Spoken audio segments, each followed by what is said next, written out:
early in my career, like when I left SC, my sole motivation, whether it's right or wrong, was not to let people down. Don't let everyone down by being a failure on the next level, right? And that's a horrible mindset to have. I mean, it really is. It took a long time to get out of that because every time I lost, I felt as if it was a failure. And it took me a few years to understand that tennis doesn't define me as Steve Johnson, the person, right? They are not going to say I'm unsuccessful unless I derail myself. Welcome to Limitless Minds, the podcast where curiosity meets greatness.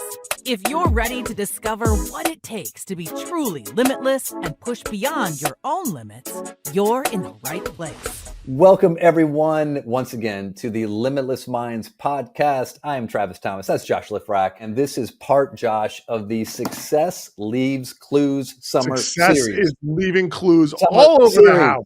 Yes. It's like my 14-year-old kid who we know which rooms he's been in because there's a pair of socks or at least one sock in every room. Yes. That's what success is doing. It's just leaving socks everywhere. And messes leave clues. Yes. Successes and messes. They both leave clues. Yes. So you and I are taking over for DJ Eidson and Harry Wilson for the summer. Josh, I was just with DJ today. He popped in one of our corporate sessions that we were doing here in New Jersey. And I was supposed to get together with Harry Wilson up in Northern Michigan, but I pulled up a little calf injury, Josh. So I had to sideline the pickleball game. Do you wear a calf sleeve at all? You know, I wear a calf sleeve and it keeps my calf warm. I also rub in the Tiger Balm / Bengay / whatever, icy hot. Before putting on the sleeve, it keeps it nice and toasty, and I feel like I can't get injured. Of course I do, but I just, I feel like I can't.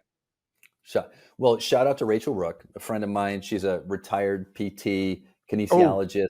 She checked out my calf issue because I've been having the calf issues on both calves, and she says, listen, at your age, which I was immediately offended, Josh, at my age. She's older than I am, but at my age, she said, hydrate. The older you get, the more you have to hydrate. She goes, hydrate. And then she kind of checked out my calves. She looked at my foot, Josh, and said, your foot, you have a narrow foot. You need a wider shoe. And she says, everything's connected to the foot. She says, you need a trigger point, right? Hydrate, trigger point. She got into it. And boy, do I need a trigger point. Stretch and strengthen.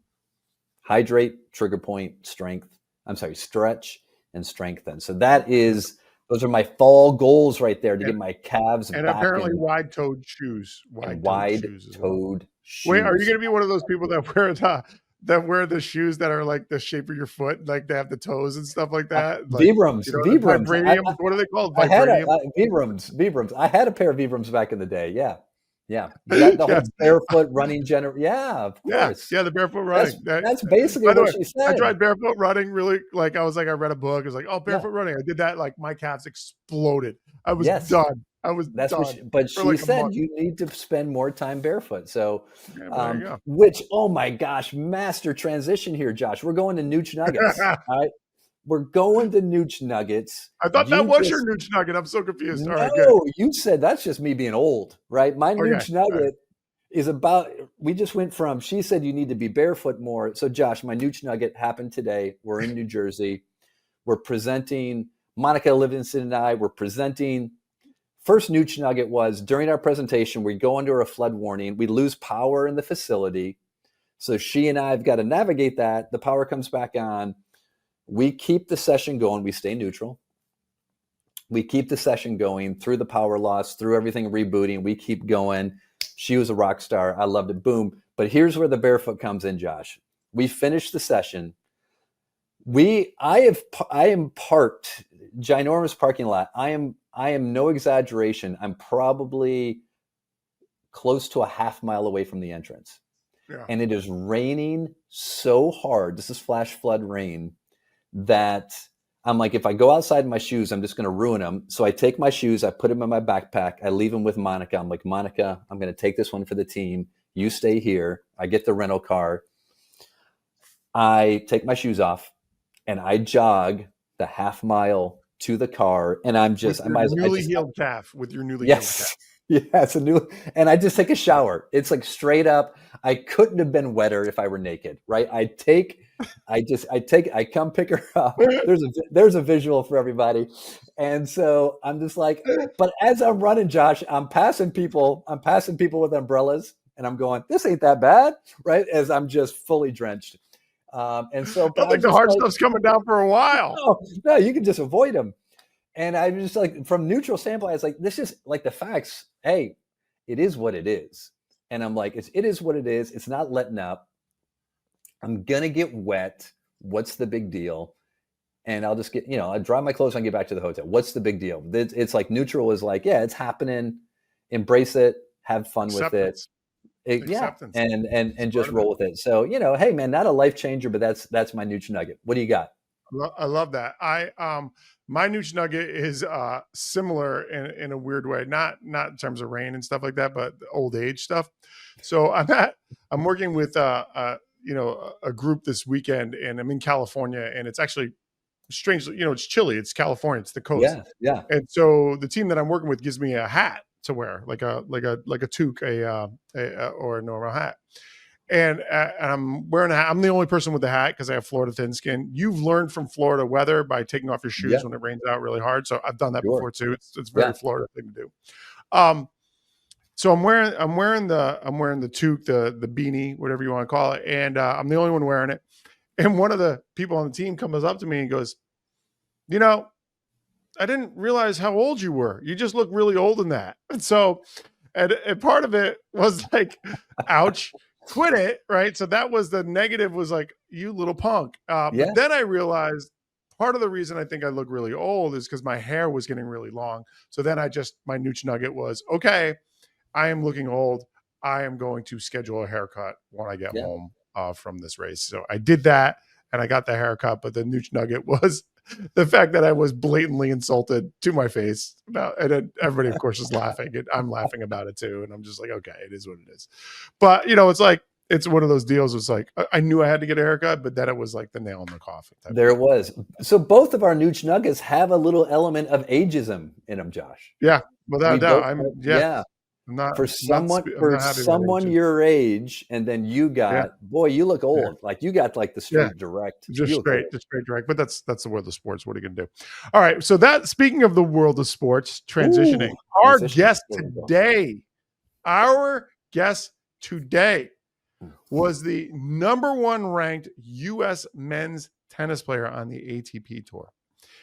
Stevie Johnson, who's I've known him for years. We worked together when he was at the University of Southern California, where he set the record for the most consecutive wins by a college tennis player at the NCAA Division I level, 72 matches in a row as part of a historic four-peat for the University of Southern California men's tennis team. He got up to number 21 in singles in the world, number 39 in doubles. He won a bronze medal for the US of A in the Rio Olympics with partner Jack Sock. He's won 4 tournaments on the ATP and had a 12-year career as a singles and doubles player on the ATP Tour, which is, the height of the height.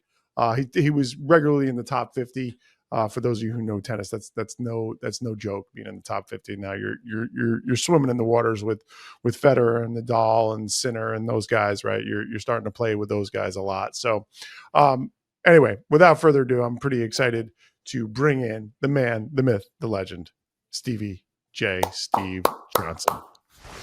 So welcome in the man, the myth, the legend, Stevie Johnson. Steve Johnson is known on tour. I just call him Stevie J, because that's how I knew him when I first met him when he was 17, 18 years old. So just welcome in. Travis and I obviously going to pepper you with a bunch of questions. And so here we are right off the bat. We know, you've retired and you're done with your playing career. But so what have you been doing lately? What are you up to now? Life is a lot different post professional career. That is for sure. It's a lot more time spent at home, which is nice. Josh, it's, the tennis world enough where it's life on the road, 24/7. It seems like our season is incredibly long and just never seems to end. So the last, let's call it 16 months since I've retired, it's been a lot of time at home. I got young daughters, which has been a lot of fun. Just doing kind of nothing to a certain degree, not having this regiment every single day of being selfish. Because as an athlete, it's a very selfish lifestyle. You need to kind of do what you need to do to get to where you need to be. And it's just nice to kind of be like, okay, like I actually don't need to go back to the gym this afternoon or do this. I can take my girls to the park. I can, just do whatever and kind of not worry so much about me. I'm just trying to keep everyone happy, alive, and healthy in the household. And it's been a lot of fun. It's been nice. Haven't missed traveling, that's for sure. Yeah. Steve, as you reflect back on, on your career, right? Josh and I are doing the Success Leaves Clues series, right? That's what this is a part of. And I love thinking about the idea of if you look at your tennis resume and it's super successful, but when you look at it and you look at it from a sense of fulfillment, what is most fulfilling when you look back and when you look at your career as a whole? There's a lot of moments, right, that stick out that I'll never forget in my career. Being such an individual sport, you can always pinpoint winning a title or this one special match or some type of childhood dream achieved moment, right? But, the more I look back, the more I not necessarily get away from the sport, but the more I'm able to kind of get a bird's eye view and look back at my career as a whole. I'm really proud of, what I was able to accomplish, how I was able to accomplish it, and looking back and realizing that I don't have regrets looking back. I made a lot of mistakes for sure. Everybody does, but I don't have regrets. I don't sit here in this chair today and think, gosh, at 25, I wish I would have done this for longer. I gave up on this idea, or I gave up on this, growth opportunity in my game. So for me, I look back, as I tell a lot of people, I've made a lot of mistakes, as does everyone, but I felt as if I had a great group around me, coaches, team, Josh, you name it, that I could bounce ideas off of and get to an understanding, or, okay, bad move here. How do we rectify it? Let's make a decision moving forward. So that was like one of the most proud things that I am of my career, is just owning what I owned and doing what I did well and owning that fact, not worrying so much about what I didn't have, but focusing on what I did have and what I could accomplish with what I was given. Yeah, that's amazing. It sounds like, it sounds a lot like we talk about here at Limitless Minds, Stevie, the neutral mindset. Neutral mindset is just dealing with what's so without creating a big story behind it. In other words, hey, these are the facts. And then what am I going to do to take the next right step? And it sounds exactly like that's what you're talking about. And then on top of that, you're putting in gratitude and appreciation for everything that you've gone through. Yeah, it's something that obviously that takes time. I didn't have maybe that exact mindset at 24, 25. But the older you get, the more practical I became about my world as a professional athlete, especially in the individual world that we were in. It wasn't, hey, I had a great day today, but my team lost and I'm still happy, but the team lost, we didn't have that. So, every week, every day it was, me against the other guy. Somebody's going to win and somebody better learn from what just happened. So I have a lot of, gratitude for the sport, for what it's taught me, for how I competed. And I think that was some of the most impressive moments that I look back in my career, is when I had those tough moments that I could kind of reach back and just be okay with the losses. I would call it maybe 4 or 5 years into my professional career, I really gained that knowledge, which was wildly important, that I didn't have early in my career. Yeah. Well, that would make sense. I mean, just because, and Travis, just jump in here, but for that historic run that we had at SC, and you're finishing up your career over the, 2.5 years of, just winning. Like, you didn't even remember what a loss was. I don't even know if you lost in doubles. I can't remember. I'm sure you did once or twice, but still, it was like all of a sudden now you're in the big soup, right? Now you're in the big pool and you're having to learn how to actually deal with losses. which is kind of interesting. Yeah, that was the hardest thing that I had to deal with, for sure, no doubt. I mean, my college career was incredible. You know, I look back with, and I just laugh at this point, you know, with how it all turned out. I mean, you had a front row seat for it, Josh. It was stupid. It's hard you have to learn how to lose. And I was a bad loser, not like throw a tantrum loss or, you know, berate people loss kind of thing. But I took it hard on myself. In my first year on tour, I was like, gosh, like I'm no good. I didn't lose the last 2 years. Now I lose every week. You know, what is going on? How do I, you know, I'm supposed to be this next, you know, thing from college, and I've lost just every week, every single week. Everybody loses but one person. And it took me a couple of years, I would say 18, 24 months. And with one of my longtime coaches on tour, this gentleman, Craig Boynton, helped me a ton with that, because not every loss is a loss to a certain degree. Every loss, you know, is a loss, but you know, we decided to kind of take this mindset of we're either going to win or we're going to learn. You know, it wasn't no more wins or losses, right? Because you could have an unbelievable week, lose in the finals in our world, and are you still going to be disappointed? Sure. You wanted to win, of course. But what happened in that final? Were you prepared? Were you physically ready, mentally prepared? When the moment presented itself, were you ready to jump on it? You know, things of that nature. So that was a huge turning point in my career, because it was hard. The losing was hard. And I had a couple tough phone calls back home, for sure, to mom and dad and to Peter, and, you know, questioning am I good enough? Is this right for me? Just about everybody has those conversations, whether they want to admit it or not. That's another thing. But I got some tough love from some people that I didn't expect it from, which was needed. Right. I mean, it's interesting. Well, what does that for you from a mental strength perspective look like as you go from having so much success, especially in college, and then right, it's a different world now in the pros, and you can't really fake learning how to lose if you're not losing. You cannot fake it. It's not easy. So how would you sort of define that mental maturity for you, and then how did that shift your mental approach to things as a pro? Yeah, it was just becoming practical, very methodical about my business, very practical about how I looked at it. Because I've won a lot of matches that I've played some garbage tennis and had a bad mental attitude. And you don't walk off the court and be like, God, like I won, like the roses smell great. The sun's shining. Can't wait to go to dinner tonight, whatever. And I've lost a lot of matches where it's like, I played insanely good today.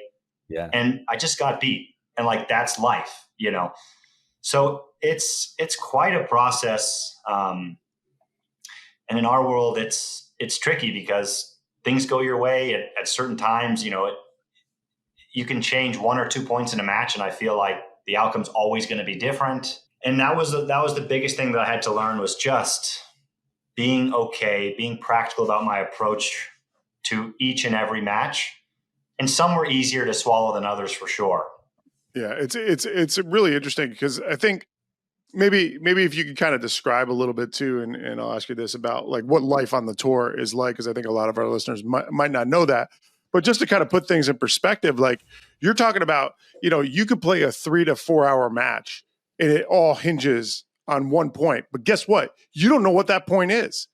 It's just, so it's like 3 to 4 hours of having to figure out exactly, you know, how I can maintain my focus and my presence the most for the most points, right? Because you're going to lose focus. You know, we talk about Djokovic the other day was talking about, hey, how his, you know, everybody loses focus, and the best ones, they get it back quick, you know? So, but just, so how did you do that? What did you do to kind of like, if you had drifted, if you noticed yourself drifting, how did you get yourself back in order? And then we're going to talk about the demands of the tour too. Yeah. I mean, how did I get back? I was very lucky with the people that I had around, right? I mean, you were lucky enough towards the end of my career, I had a gentleman, Mark Lucero, along with Peter Smith, who was my coach at SC. So, you know, I basically had 3 or 4 coaches for the bulk of maybe 18 to 34 when I retired. And the nice thing is, for me, I was always able to look up and get some guidance, right?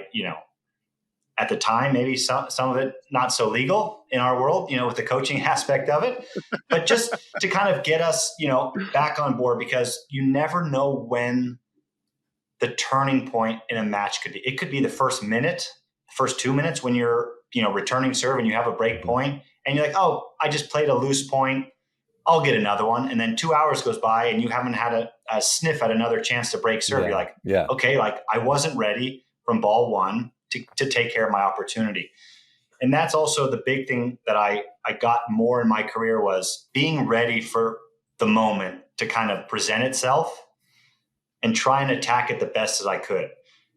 Of course, I'm going to get upset. I was an emotional player, right? There was ups, there was downs. If I wasn't showing emotion, I wasn't as good.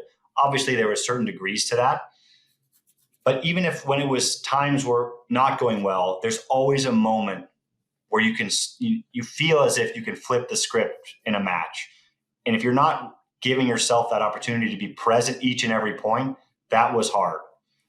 So that's what I did. I felt like really well, a bulk of my career was every point, not letting things linger from point to point or game to game or set to set, very practical. I lost the first set, and this is why. I played 2 bad points on my serve. I lost my serve. Set's over. Okay. Next set, let's not let that happen. So it's just being very open with, keep knocking at the door, because you never know when it's going to get answered. Steve, were you someone that liked mantras or focus words, or, when we think about like mental reset buttons and things like that, was there anything that was really sticky for you?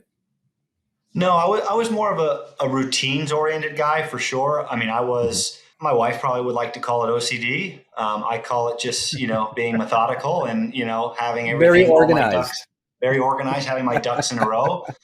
But just, a lot of cues, whether it be when I'm going to serve is, and it would change throughout my career. One would be, talking about my rhythm and my tempo on my serve, because I would get really quick and that would kind of bleed, when my serve went, it would bleed into other parts of my game. So, every time before I served, I was thinking, okay, good rhythm, good tempo, whatever spot I picked, out wide, down the tee, whatever the plan was, commit to it.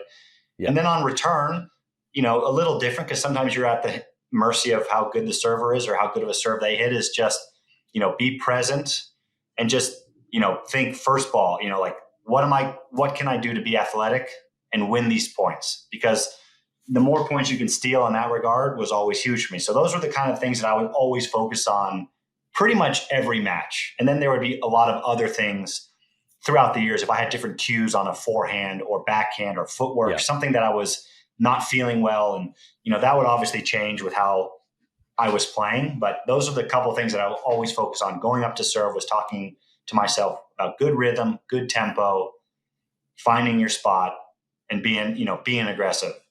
Yeah, it sounds like it was like more instructional than it was motivational, right? Yeah. It was more like, hey, do this versus, because we always talk about do's and don'ts, right? And the, from golf, like don't hit it in the water, it goes right in the water, right? So it's like, because I've seen him play golf. Oh yeah, it's not pretty.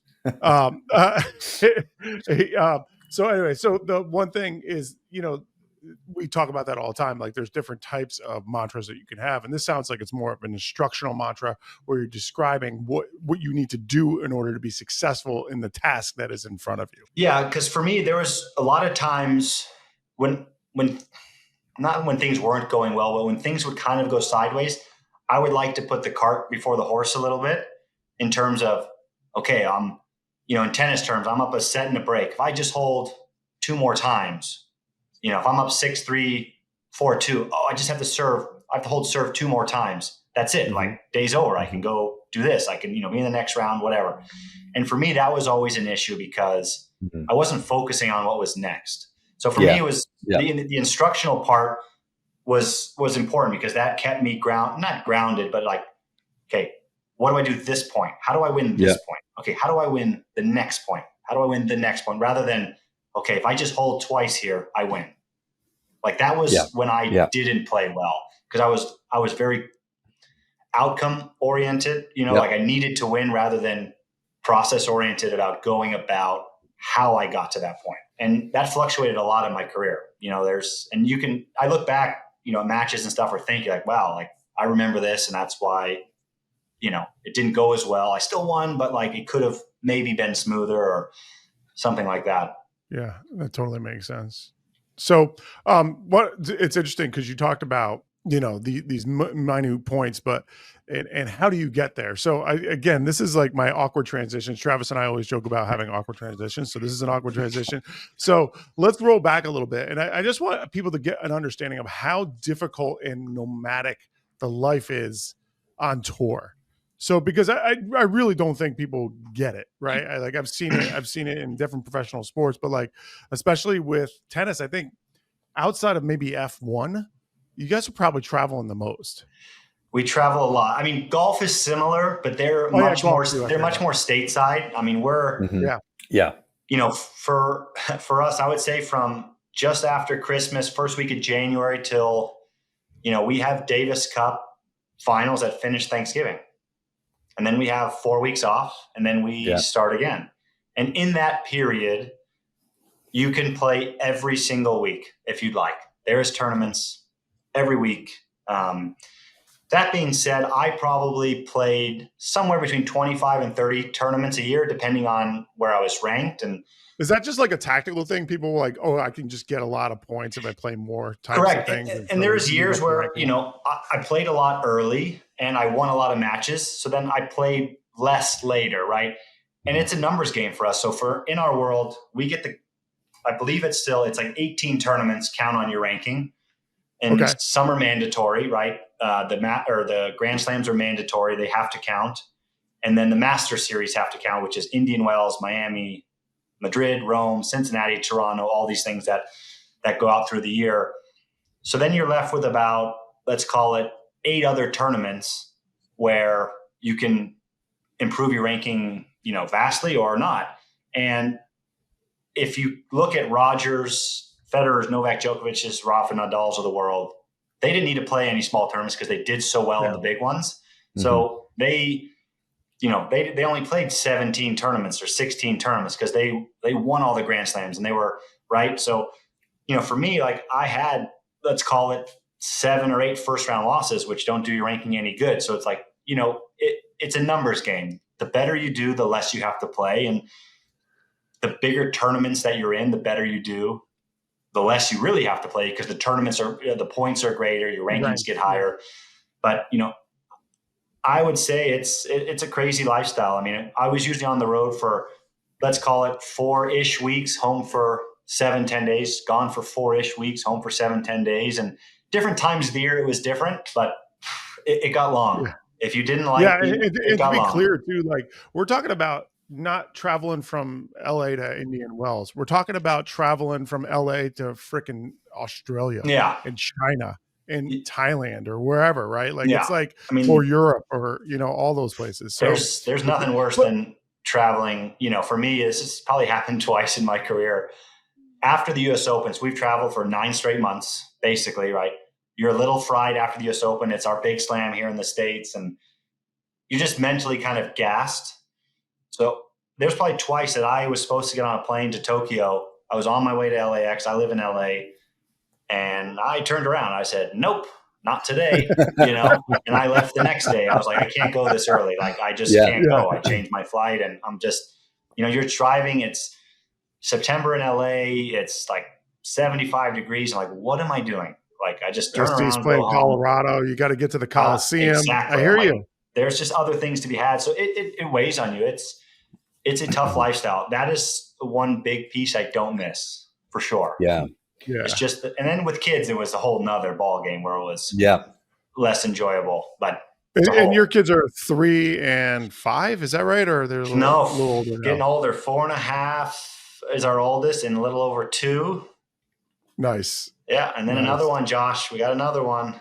So, On the wow, way, look at come that. on. This is good. Like you're playing doubles right now. You're about to just We're about to be in zone coverage. You got it. Yeah, you're playing zone coverage. By the way, just speaking of that, speaking of transitions, Travis is an amazing pickleball player. Have you gone down this road at all? I know we saw your former teammate Robert. Amazing, might be a Farah, he was stretch. starting to do the paddle or padel or whatever you call it. Oh, but are you starting to go down this pickleball world? What are we doing? Fan of padel. I play socially. I enjoy it socially. It's a lot of fun.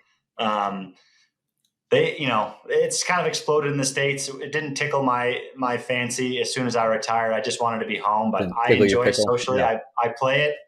I love to have a pitcher of margaritas or beers out there as well while we're doing it. It's a lot more fun. Yes. So it's a fun way to still be involved. Tickle my pickle on this one, by the way, Travis. Travis said tickle my pickle, and I said I don't know. I don't think that's allowed. We're gonna have to edit that. I think that's I think that's a pickleball expression, right? It's you rate someone's passion for the sport by how much does it tickle your pickle.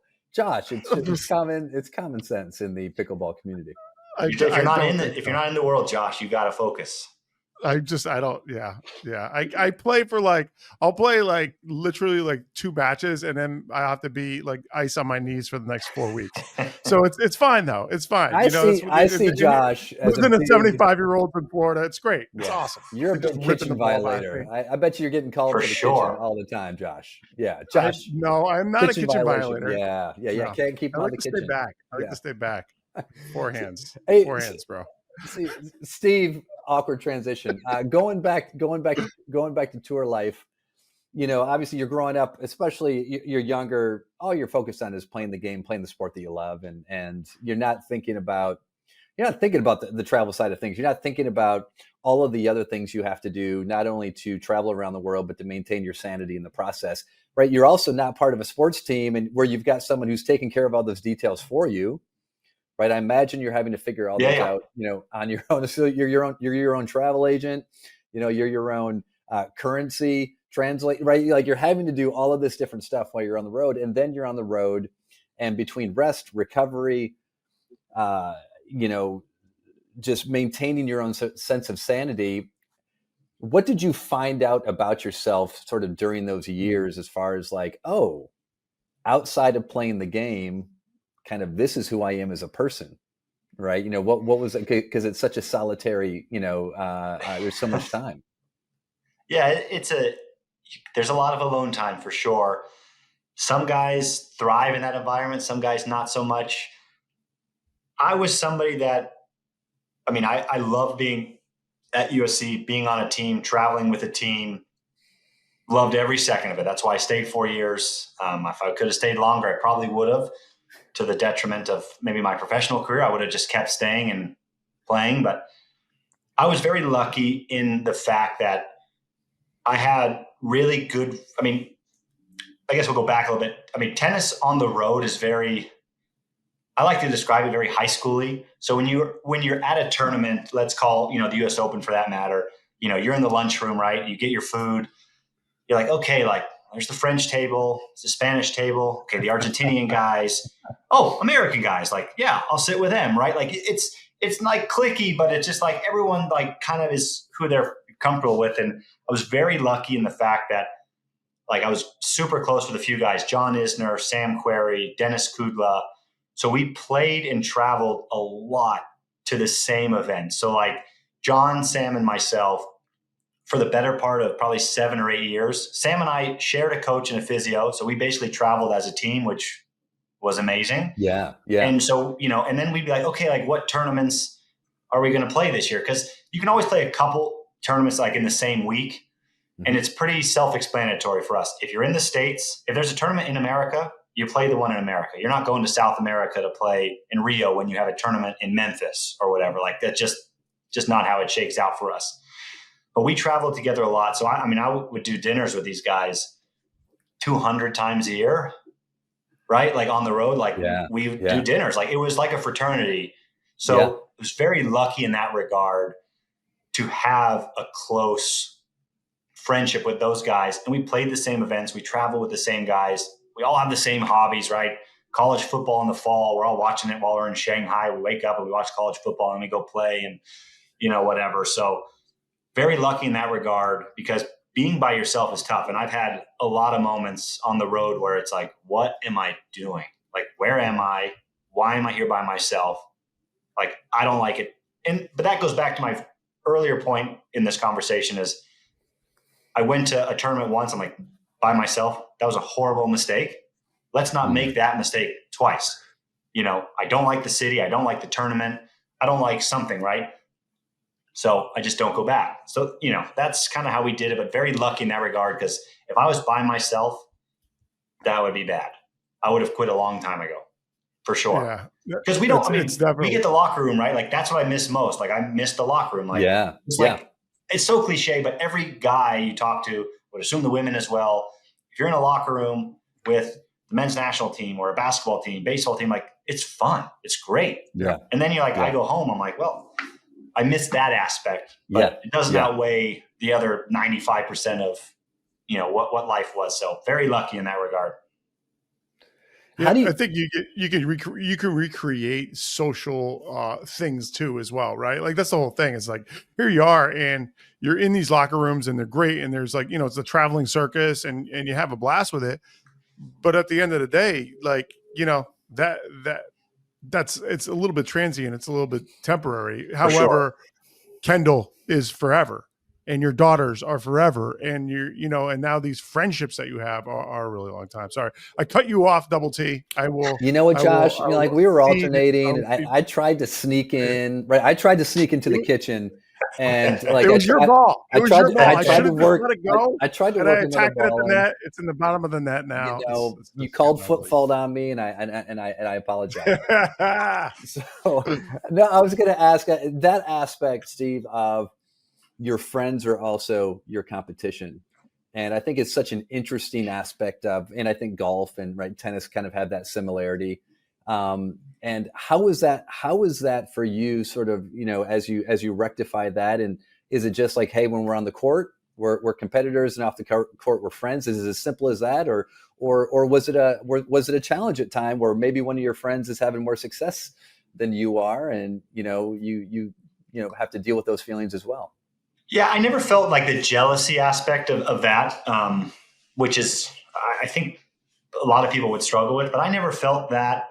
Yeah. Because it just always felt, unless I'm playing these guys, I wanted them to win. Maybe I'm delusional in my mindset in that, but it's hard to play your friends. It really is. And when you are in our world, there is so much on the line sometimes, where it's hard because you want to win, but it's also like your friend. So, perfect example of this is one of my really good friends, Dennis Kudla. This is back in 2014, long time ago. We played each other in back-to-back tournaments and, later in the rounds. I think it was like quarterfinals of both tournaments. Mm-hmm. And if he beats me in either one of those matches, he makes main draw of the French Open. He didn't. He plays qualifying, and he's like, that kind of derailed me for 6 or 8 months. Cause I was so close to winning, getting into the main draw of a Grand Slam at, 20 years old, right? That just kickstarts your career. And yeah. As we talk now, he's like, that was really hard for me. And I was like, I didn't realize, I knew what was on the line, but in my mind, it's either you or me, buddy. And I've got to win. Right. So that part is super hard. And some guys take it easier than others. When Sam and I played, he beat me. I think he was 3-0 against me. We didn't play that much, but we were always friendly after. I didn't, if I lost, I lost. I was okay. John, on the other hand, we joke about this quite a bit, but if I beat John, I'm going to wait for him to text me back the next day or two, right? I'm not going to text him first. He's going to cool down for a day or two. And he would say that as well. But it just is. I didn't take losses to my friends that hard. Mm-hmm. Obviously I'm happy for them, but I'm also annoyed by myself. But it's just, you're going to play. I played 70, 80 matches a year. You're going to lose some, you're going to win some. And it's just, not one week doesn't define, or one match doesn't define your year or your career. So it was definitely hard playing your friends, because everybody knows what's on the line. It's money, it's points, it's a finals, whatever it may be. So Josh, it feels like, again, what I'm hearing, Steve, and I'm curious is for you when it comes to your purpose or your motivation, especially as as a mature adult pro, what was ultimately that day-to-day motivation that got you out of bed? What was, how did you define the purpose of you as a tennis player? Gosh, good question. I think that changed a lot over the years. Early in my career, like when I left SC, my sole motivation, whether it's right or wrong, was kind of not to let people down. Because like I was so good in college, I won NCAAs, I was whatever, all this stuff. And now it's like, okay, like don't let everyone down by being a failure on the next level, right? Like get to that next level and dominate, and get to that next level and be successful. And that's a horrible mindset to have. I mean, it really is, for sure. Like it's like, it took a long time to get out of that because every time I lost, I felt as if it was a failure. And it took me a few years to understand that tennis doesn't define me as Steve Johnson, the person, right? And at the time, just had Kendall, who was my girlfriend at the time, like no kids, or, were my parents or my family, or, Peter or Josh, like all these people that have put so much time into helping me get to here, they are not going to say I'm unsuccessful unless I derail myself. Like, unless there's some self-sabotage, right? Like, oh, I just quit on myself, or I just quit. Like, it's okay. Like trying and failing, no problem, right? And it took me a while to do that. And then that was when my mindset kind of shifted to, all right, now I was top 50 in the world. How do I stay here? Like, what are the best guys doing? How are they working? How do they go about it? And it looked very professional, right? Like they were very professional about how they went about their practices, how they went about their everything that led up into what everybody sees. What does looking professional mean? What is that? Just like being dedicated to like your craft, right? Like, and that looks different to everybody. But for me, it was like, okay, every day in the there was times early in my career maybe I wasn't the most fit individual, so I was like, I'm never going to have this problem again. Like, so I'm going to work every day I might lose. Sure. But it's not because I got tired. No way. Like that's not, so finding that aspect of my game, it's like, okay, this is what I'm going to improve to my game in these, 6 weeks that I have off before the next season or whatever it may be. And that changed quite a bit. And then towards the end of my career, like let's say like the last third, it was, make my family proud, make my wife proud, make my mom proud. Like, and for me, Josh knows this as well, was to make my dad proud, right? Like, I mean, he passed 8 years ago at this point and was a massive piece to my career. And, and that derailed me not derailed me, but, it knocked the wheels off the tracks for a little bit and mentally. And that was hard. So like, that was a huge shift to me. It's like, success is, however you want to define it. And whatever anybody else wants to say, I don't care. Like, and I read into a lot of the noise early in my career, right? You'd read the stuff online or you'd read the article. Oh, this guy, he loses another one. Oh, he stinks this week. His backhand's whatever, right? And that got to me, and then that completely got away once, my perception changed of tennis as a sport. And then it really became practical when I traveled with kids. My last couple of years on tour is like, I'd lose a match. 2 minutes later, my wife's like, like my daughter runs up to me and gives me a hug. She doesn't care. She has no idea. Yeah. Like, I don't care. Yeah. Like, I'm like, okay, like I'll just roll around on the grass with you for a while. I don't care. Like loss is a loss. Like, let's move on next week, So it just shifts and priorities shift. But that was a huge thing for me. Yeah. I mean, it's amazing how much kids can just shake you out of it. They just do not care. They just want to be with their dad. They want to be with their mom. They just want to play. They just want to be happy. And it's like, we can learn so much from just kids, and it's just like, like I've always said this, that being a dad was the hardest, most rewarding job I've ever had. And it's such a treat. It really is. It's amazing. And there's times where you want to pull your hair out, but always confusing moments. Yeah, a few confusing moments, no doubt. But it really is amazing. I love it.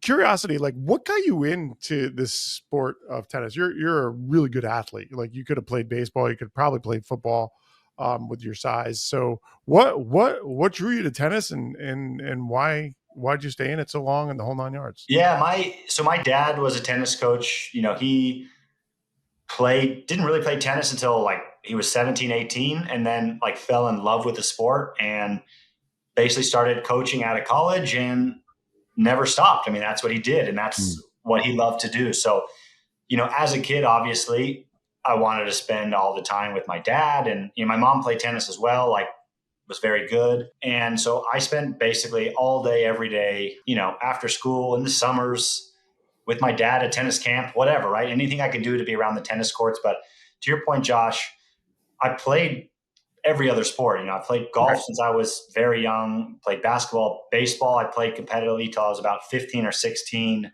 And then at that point, I was like, I love tennis the most for a variety of reasons. So that was big for me. And then I never got like burnt out or, sometimes you see these kids now just at 16, 17, they're like so done with the sport already because they train 7 hours a day. And, in the summers when I was a kid, like I didn't play that much tennis because it was Little League all-star season. So like I played baseball all summer, and then, my school had basketball tournaments. So I would play the school basketball tournament over a national tournament, whatever it may be. So that was big for me. And that's another thing that I look back and see, and I'm like, thank goodness my parents like did that, right? Like they never made me play tennis. Of course, I think if you ask my dad, right, like he loved that I played tennis and he got to see me play at Wimbledon, the US Open and all this stuff. But if I didn't play tennis, he wouldn't have cared, right? That's what was crazy. There was no push. There was no, you need to get out here today. It's like, all right, like, do you want to play? Great. And if not, okay, let's play something else, which in retrospect was amazing. Yeah, get out of the house, kid. Get off your screens. Go play. Basically. Go play. We didn't have to worry about that back in my day. Yeah, no, we didn't. We didn't. Get off that Game Boy. Yeah, exactly. Put that Sony disc command down. That algorithm on your Game Boy. Yeah. That's awesome. I think, like what jumps out at me there too is like you were in all these other team sports. And I think you've talked about it, consistently throughout this podcast about the social aspect is really important for you, and to feel like you're a part of maybe something that's like a bigger than yourself, a team, a small team. It's probably came from those youth experiences, right? Where you're on a baseball team, we're on a basketball team, and they're so fun.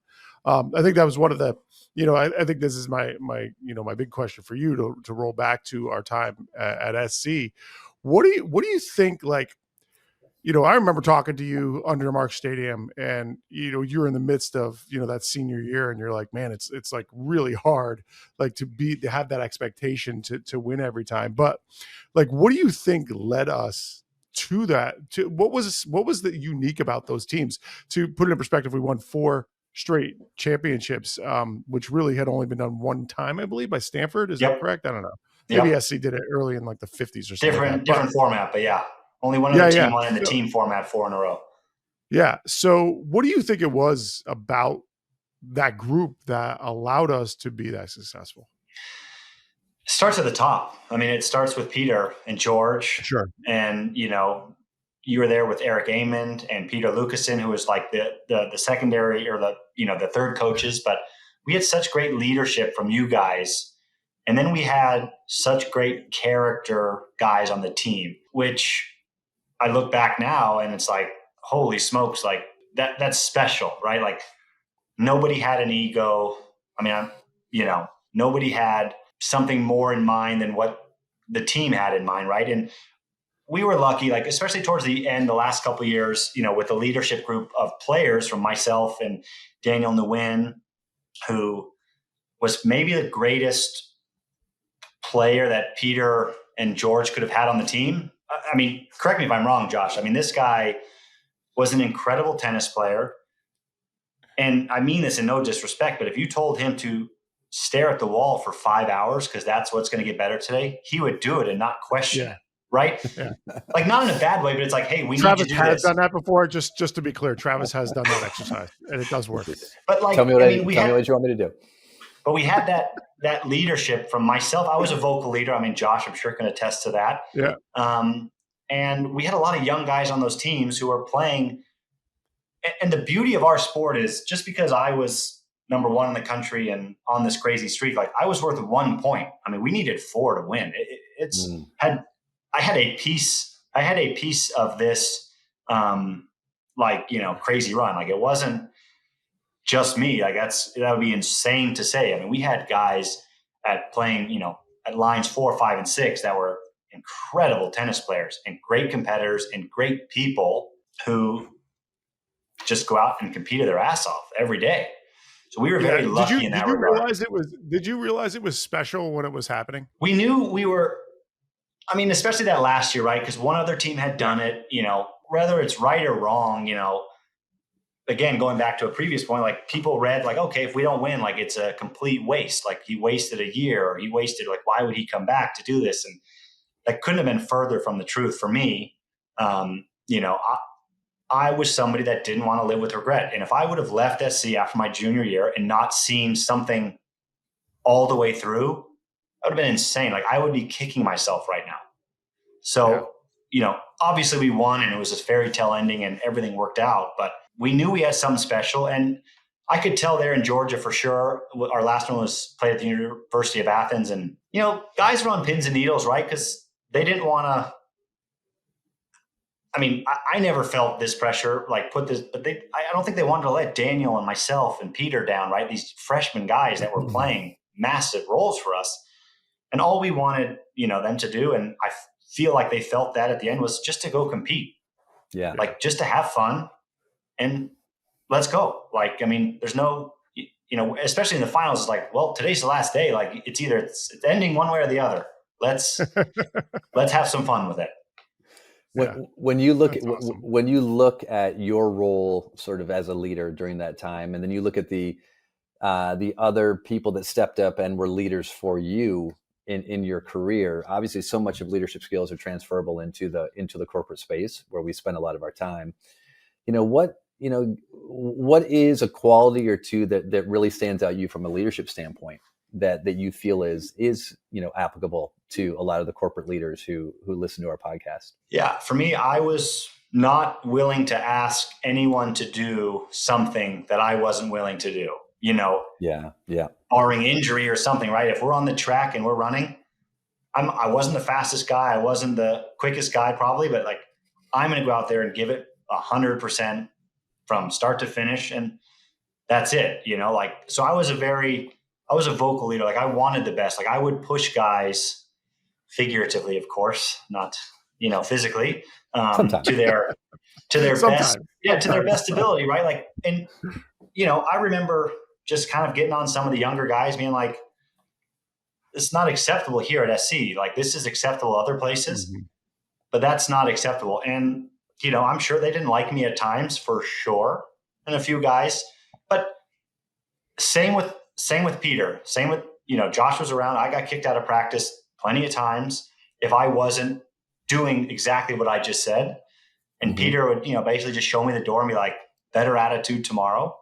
And I would come back tomorrow and be the best at it. You know what I mean? Like, I would come with whatever I could that day to, like, make the team better. So I was always willing to do whatever the team needed. Like, there was no hesitation in that regard. I didn't care. I just wanted to win and I wanted to compete. That was it. Yeah. And that's kind of how I led. And I just wanted what was best for the younger guys. And I felt like that transition from Ray Sarmiento after the years I left, when he led the team to a national title in 2014. And, those guys carried that torch and that, overall, team culture for as long as they did. Yeah. Yeah. No doubt. I think, this is good. That's a good place to pause, because we're kind of up, like, we're wrapping up here. But I guess, I just want to kind of go back to Travis here, and we call this the Success Leaves Clues podcast, right? And what we want to do is get kind of extract the nuggets, if you will, of what we've learned by talking to you. So I'll throw it to you, Travis. What are one or two things that you kind of take out of this that you hear from Stevie J that, like, hey, that's something that other people can use? Yeah, I mean, and plenty, Steve, plenty. Yeah, right. The clues that I found that stood out to me today: be ready for the moment, right? No matter what industry we're in, it's like, be ready for the moment, because we don't know if the moment's coming now or if it's coming next week. But be ready for the moment. I loved your honesty and vulnerability around your motivation changing, right? Especially when you're in something for what, 3+ decades, your motivation is going to change, and that's okay, right? Because it's as we evolve, our priorities and our motivation changes as well. And then the last two things you said, Steve, I think are fantastic from a leadership standpoint. Leaders model, right? Leaders model the behavior that they ask of their team. Love that. And then asking the question, what does the team need? Not to what do I need, right? What does the team need, right? And I think for any leader listening to this, if you're like, man, if you're modeling the leadership and you are serving your team, hey, what's the team need? Just fantastic clues. Yeah, I love that. And the one that really jumped out at me is owning the mistakes. Yeah. And just owning the decisions without regret. Here it is. I've learned. I've owned it. Okay. Even coming out of college, the mindset of like, I don't want to let anybody down. Oh, that was a horrible mindset. That does not work for me. I have to change that mindset. Yeah. Okay, great. Okay, now I'm owning that. I own that I had it. I'm not beating myself up over it. I'm recognizing it. I'm learning from it, and I'm growing from it. And I think, that's how you have a 12-year career on the ATP Tour, and we're the highest ranked American in tennis at one point. So, that's no joke. So those are the clues for me, no doubt. I love it, no doubt. Beautiful, Stevie J. If people, I don't know, like, they want to follow you, I don't know. Do you got anything to plug? What are you doing? You're going like Tennis Channel or something? I do like that? Tennis Channel stuff. I've got we got a tennis podcast with the boys, John, Sam, and Jack. We do. What's the name of that podcast? Nothing major. Nothing major.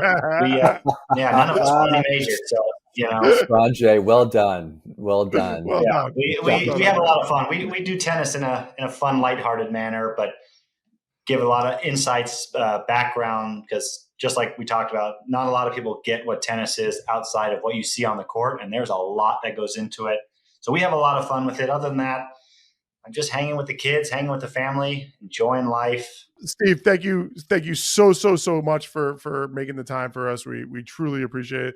I'm so excited to just reconnect with you and just touch bases. So that's awesome. And then this has been just a spectacular, insightful podcast, just about what it takes to be at the elite level of success. So yeah, thanks for sharing. Travis, why don't you take us home? Yeah, I appreciate you guys having me on. Ton of fun.